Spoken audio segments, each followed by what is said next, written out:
ومن أحسن قولا ممن دعا إلى الله وعمل صالحا وقال إنني من المسلمين.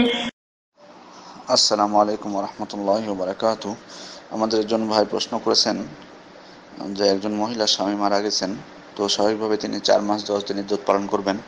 তো অনেকে তাকে বলেছেন যে রঙিন পোশাক পরা যাবে না, মাথা আঁচড়ানো যাবে না। তো উনি বলছেন যে নাক ফুল পরা যাবে না। উনি বলছেন যে মাথা যদি না আঁচড়ায় চুলে তো জট পেকে যাবে এতদিন মাথা না আঁচড়ালে। তো আসলে এই কথাটি সঠিক কিনা? প্রথমত বলবো যে আমাদের জানা উচিত আসলে যে কোন কোন বিষয়গুলো নিষিদ্ধ ওই মহিলার জন্য যাদের স্বামী মারা গেছে ইদ্যতের মধ্যে, এটি আমাদের জানা উচিত।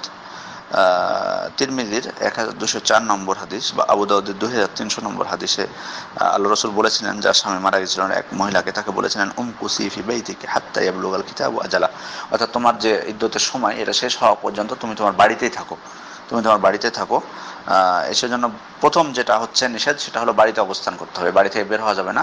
তবে যদি জরুরি হয়ে যায় তবে বের হওয়া যাবে, যেমন হসপিটালে যাওয়ার প্রয়োজন হতে পারে, অসুস্থ হয়ে গেল অনেক, হসপিটাল নিয়ে যেতে হবে, তখন কি বলবেন যে বাড়িতে বসিয়ে রাখো? না, নিয়ে যেতে পারেন, জরুরি ক্ষেত্রে নিয়ে যাওয়া যাবে বাড়ির বাইরে, তবে জরুরি না থাকলে বাড়িতে অবস্থান করবে। এটি হলো প্রথম।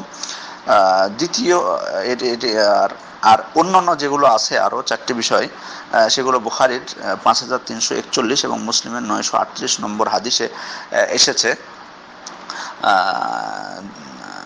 2 নম্বর হলো সেটা হলো সুন্দর পোশাক পরিধান করা যাবে না। অনেকে বলে রঙিন পোশাক, রঙিন আসলে মূলত উদ্দেশ্য না, উদ্দেশ্য হলো আপনার সুন্দর পোশাক, ঝকঝকে চকচকে দৃষ্টি কাড়ে এরকম পোশাক না, স্বাভাবিক পোশাক পরবে। যদি কোনো রঙের হয়, হালকা রঙের হয়, কোনো সমস্যা নেই। যেমন বুখারীর বর্ণনায় এসেছে ইল্লা সাওবা আসবিন, অর্থাৎ যদি হালকা রঙের হয় তাহলে কোনো সমস্যা নেই, সেটা সবুজ হোক কালো হোক, হালকা রং যদি হয় অসুবিধা নেই, কিন্তু যেন সোজা কথা সুন্দর না হয়, চকচকে দৃষ্টি কাড়ে এরকম যেন পোশাক না হয়। এমন না যে সাদা পোশাকই পরিধান করতে হবে, কথাটি ঠিক না।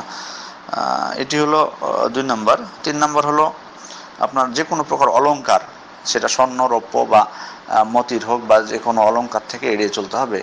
এখন স্বাভাবিকভাবেই বিদ্যারম্য অলংকার বলতে সব কিছুকে বুঝিয়েছেন, তাহলে সে দৃষ্টিকোণ থেকে নাকের ফুলও তার মধ্যে পড়ে যায়, যেহেতু এটি একটি অলংকারের মধ্যে। আর 4 নম্বর হচ্ছে যে সুগন্ধি ব্যবহার থেকে দূরে থাকতে হবে, তবে যদি ঋতুস্রাব থেকে তিনি পবিত্র হন তখন শুধুমাত্র ব্যবহার করতে পারবেন, কেননা হাদিসে এসেছে যে ওয়াকাদ রুখসা লানা ইনদা তুহুরি ইযা ইগতাসালাত ইহদানা মিন মাহিদিহা, অর্থাৎ মানে যদি কেউ ঋতুস্রাব থেকে গোসল করে পবিত্র হয় তখন আপনার দুর্গন্ধ দূর করার জন্য তাকে সুগন্ধি ব্যবহারের অনুমতি দেওয়া হয়েছে। দুর্গন্ধ দূর করার জন্য সুগন্ধি ব্যবহারের অনুমতি দেওয়া হয়েছে। এটি শুধুমাত্র মানে ঋতুস্রাব থেকে পবিত্র হওয়ার সময়, ওইটুক সময় শুধুমাত্র দুর্গন্ধ দূর করার জন্য ওই সময় সুগন্ধি ব্যবহার বৈধ বলেছেন। এটি বুখারীর বর্ণনা এসেছে, আমি যে হাদিস নাম্বার আপনাদেরকে দিয়েছি সেখানে পাবেন।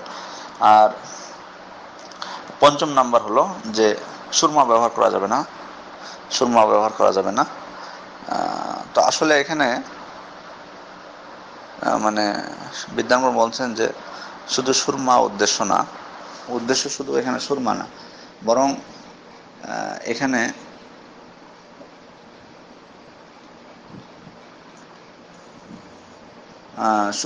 মানে সুরমা বলতে মানে মুখের সৌন্দর্য বৃদ্ধির জন্য রূপচর্চামূলক সব কিছুকেই নিষেধ করা হয়েছে, শুধু সুরমা না, যেগুলো রূপচর্চামূলক সব কিছুই নিষিদ্ধ, শুধু সুরমা নিষিদ্ধ না।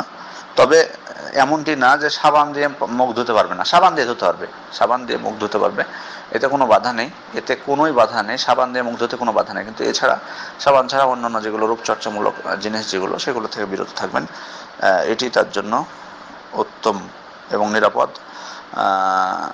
এ হলো 5টি বিষয় যেগুলো বুখারী, মুসলিম, তিরমিজি, আবু দাউদের রিওয়ায়াত দ্বারা প্রমাণিত। অনেকের ধারণা মোবাইলে কথা বলা যাবে না, অনেকে বলেন যে সপ্তাহে একবারের বেশি গোসল করা যাবে না, তারপরে চাঁদের আলোতে বের হওয়া যাবে না, খালি পায়ে বাড়িতে হাঁটা যাবে না, মাথা আঁচড়ানো যাবে না। এই কথাগুলো ঠিক নয়, এগুলো করতে পারবেন, মোবাইলেও কথা বলতে পারবেন।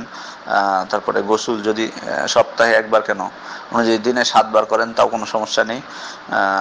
তারপরে চাঁদের আলোতে বসে থাকলেও সারা রাত কোনো সমস্যা নেই। তারপরে খালি পায়ে হাঁটতেও কোনো অসুবিধা নেই, চুল আঁচড়াতেও কোনো অসুবিধা নেই, এগুলো কোনো সমস্যা নেই। যেগুলো নিষিদ্ধ 5টি বিষয় আমি আপনাদের সামনে বিবরণ দিয়ে দিয়েছি, এগুলো শুধুমাত্র নিষিদ্ধ। আসসালামু আলাইকুম ওয়া রাহমাতুল্লাহি ওয়া বারাকাতুহু।